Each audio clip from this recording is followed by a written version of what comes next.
At last, we made it to my very favorite subject of all times, breathing.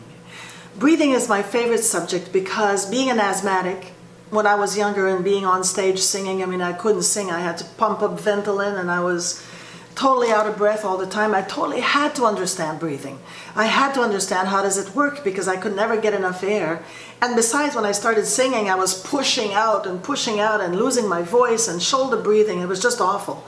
So we're here. I'm so thrilled to be sharing with you this understanding that I've acquired through reading many, many books, mainly William Venard's book, which is called The Mechanism and Technique of Singing. He's the one that really explained it clearly to me, that I'm going to try and do it really quickly for you so that you get it. Now, there are 5 different types of breathing. From the least efficient to the most efficient, we have shoulder breathing, belly breathing, jumping of the epigastrium, costal breathing, intercostal breathing, and back breathing. So, real quick, shoulder breathing is so bad because if you're walking really fast and you're out of breath, you can't at all stabilize the sound. You're trying to talk to your partner or whoever is with you as you're walking really quickly, and you can't control the sound because you're out of breath, because the air cannot be controlled. And as soon as you pull in air, I call them the really expensive, vacuum cleaners. When you pull in air, and it only goes in the top part of your lungs, and your lungs are high like this, or your shoulders are high, as soon as you start singing, you push, the shoulders go down, and all the air goes out. So shoulder breathing is 99.9% associated to the fact of pushing air out, which is the least thing you want to do, the last thing you want to do when you're a singer. You want to keep that air contained so that the sound sits in that air. So shoulder breathing is the least efficient. You have to watch yourself in the mirror, and when you're taking in some air or letting in some air, watch and see what are the shoulders doing. Are they moving? Or is it and here, look how tight this is here. All this is tight. Everything's tight. The shoulders are, all the air is only contained in the top part of your lungs. So you can't, it's impossible to control that airflow because as soon as you start singing, it all escapes. So shoulder breathing, out of the question. The second one is belly breathing. Belly breathing, my pet peeve, because people would say, well, I do yoga lessons. And in yoga, they tell you to breathe through your belly, But listen, are there any lungs in your belly? No. It's intestines, it's the small intestine, it's the liver, it's the stomach, it's all of those things that are in there, certainly not your lungs. So when you belly breathe, first of all, it certainly looks horrible in a dress, there's no question about that. So you let the air in, you pull in air by pulling out your stomach.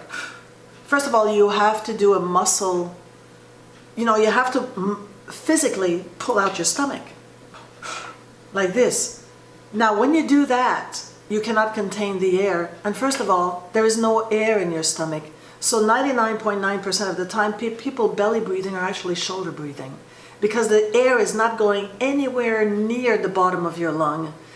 You're not allowing that air in the bottom part of your lung. If you think you are, you're wrong. You better revisit. Doesn't work. The third one is called jumping of the epigastrium. That's the one I learned in Vancouver in 1969. It was this part here. It goes, because when the air goes into the bottom part of your lung, it pushes stuff out of the way because as you remember, the diaphragm moves down.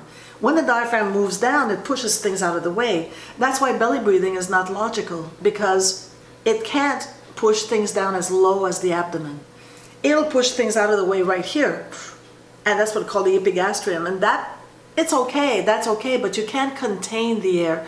Our objective is to contain the air and hold it stable in our lungs. So by letting the diaphragm or feeling just here pulling out, it's a good way. I like the way that when your air goes down in the diaphragm, you can feel it because the fingers will get pushed out.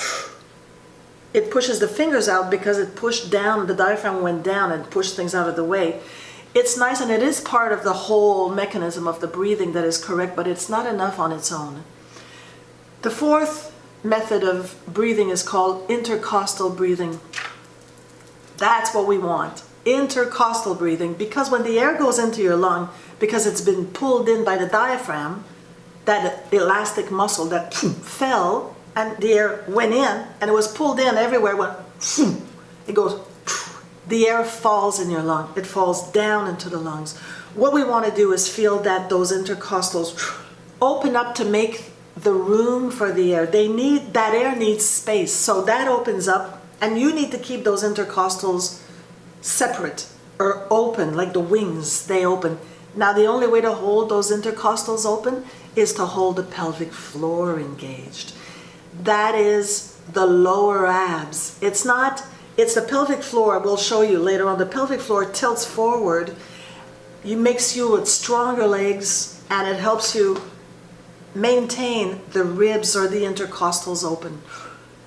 It's not the abdomen. You're not holding the abdomen in. The abdomen is a bit higher. It's the lower abs which are tilted forward, and you're holding the ribs or the intercostals open. When you hold those intercostal ribs open, what happens is the diaphragm stays low because the space is here. The diaphragm pulled in there, the air, right? You're out of breath, the diaphragm's high. The diaphragm, you let it in, you've got air, lots of air, but it's held in the bottom part of your lung, and it needs space. And to stabilize that air, the diaphragm has to stay low. So holding the ribs open keeps that diaphragm low. If the ribs come back, it goes back floppy. So you can't hold the air in. So the ribs open, the costal ribs, the intercostal, the air stays stable because the diaphragm is held stretched out. You understand?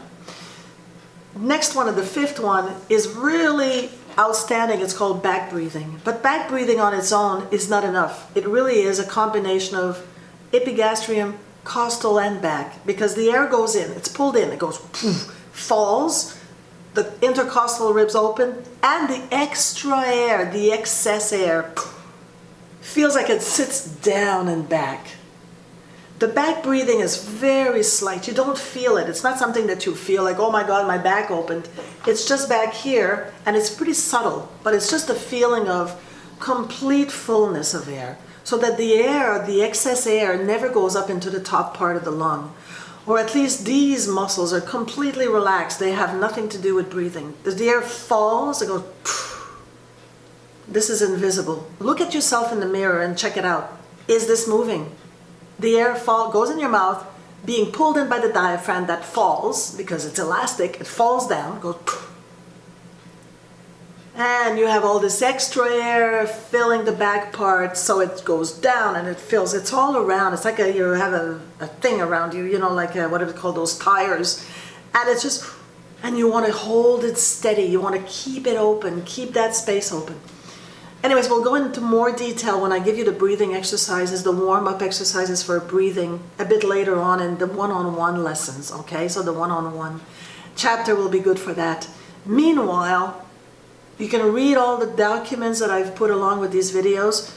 It's not exactly what I'm saying right now, it's what was on the other website, but it's good enough. Maybe I will transcribe everything I'm saying. We'll see. Anyways, ciao, ciao. Talk to you soon.